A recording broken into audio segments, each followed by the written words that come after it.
Os incêndios no Pantanal consumiram mais de 61 mil hectares nos últimos 4 dias. Para sabermos por que o Pantanal sofre mais uma vez as consequências do fogo, recebemos agora Carlos Bucuí, presidente do Instituto Brasileiro de Proteção Ambiental. Bom dia, Carlos. Seja muito bem-vindo aqui no Jornal da Manhã. Bom dia, é um prazer estar aqui, infelizmente, para falar de uma situação tão dramática, né? Gostaria, inclusive, de saber do senhor, faltam políticas públicas aí para enfrentar tanto essa situação quanto também as mudanças climáticas que também podem provocar ali queimadas? Olha, sem dúvida, o Brasil não está preparado para essa realidade, né? Nós estamos trabalhando na reparação do dano ambiental, mas não na contenção do dano de forma preventiva. Alguns países anteciparam as suas perspectivas de controle de combate a incêndio, como o Canadá, a Austrália, que tem florestas resinosas que são altamente inflamáveis. Mas o Brasil não tem essa cultura permanente de combate a um incêndio no caráter preventivo.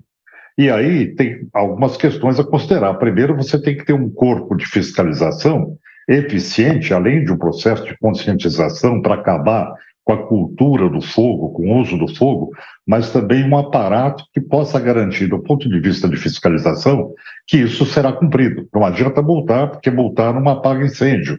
Multar é bom porque acaba coibindo o crime ambiental, mas no caso, ele não é um elemento que pode, de forma antecipada, prevenir o dano ambiental.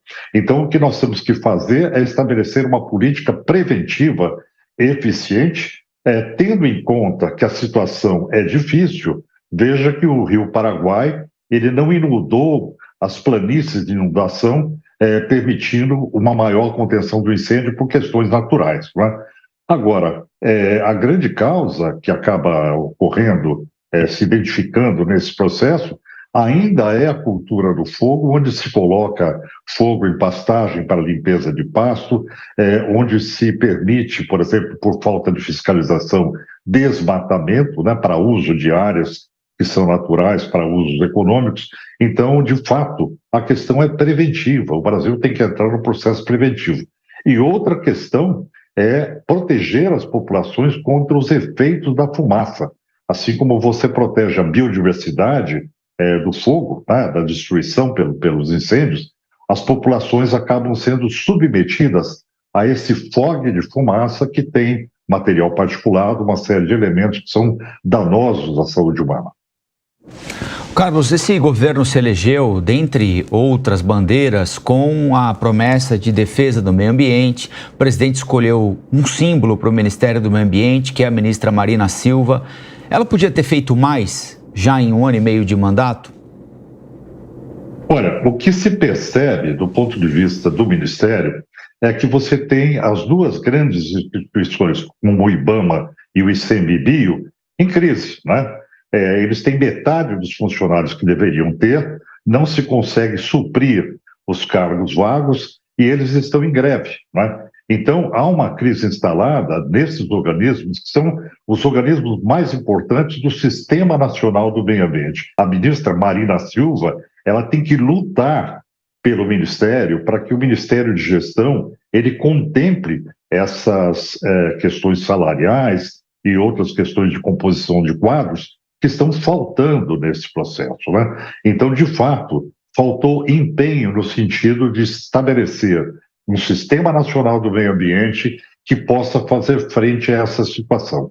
Por mais surpreendente que os efeitos das mudanças climáticas sejam, de alguma forma eles eram previsíveis. Já se sinalizava que esse ano nós teríamos um ano difícil, né? Então, no aspecto preventivo, realmente o Brasil deixou de atuar como deveria para prevenir os impactos ambientais. Felipe Monteiro, sua pergunta. Carlos, bom dia. O cenário com a crise climática, né, é muito propício para o desmatamento e para as queimadas, né? tem aquele famoso 30, né? Umidade abaixo de 30, velocidade do vento acima de 30 por hora e temperatura maior que 30 graus Celsius, né? Isso tudo contribui, de fato, para a questão da queimada. E o senhor falou, no começo da sua explicação, que tem que ter medidas efetivas preventivas. O que seriam essas medidas preventivas, de fato? Queria que o senhor elaborasse mais nesse assunto, por favor.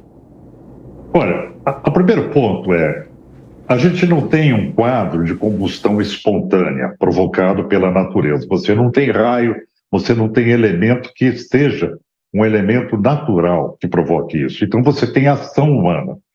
Para você conter a cultura do fogo, que é o uso do fogo em várias formas, para desmatamento, para limpeza de pastagens, enfim, aquilo que é provocado pelo homem, você tem que trabalhar com um processo de fiscalização muito intenso e um processo também de identificação dos focos de incêndio, de modo que você chegue ao incêndio antes que ele se espalhe, né? Esse é um ponto. Esses aspectos, sejam culturais, sejam de capacidade operacional do Sistema Nacional do Meio Ambiente para resolver o problema da defesa civil, ele tem que ser aprimorado diante das mudanças climáticas. Como você disse, a gente tem secura, a gente tem calor e a gente tem ventos intensos. Então, uma vez que o fogo se instala, ele se espalha.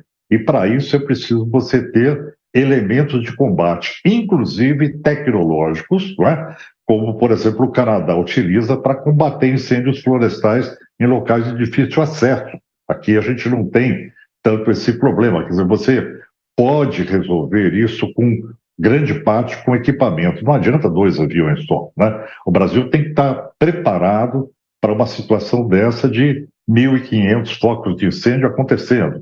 Então, há uma necessidade de preparo humano, de um aparato de fiscalização, de um aparato de contenção de incêndio à medida que ele ocorre, uma conscientização da população e capacidade operacional, tecnológica para enfrentar o problema.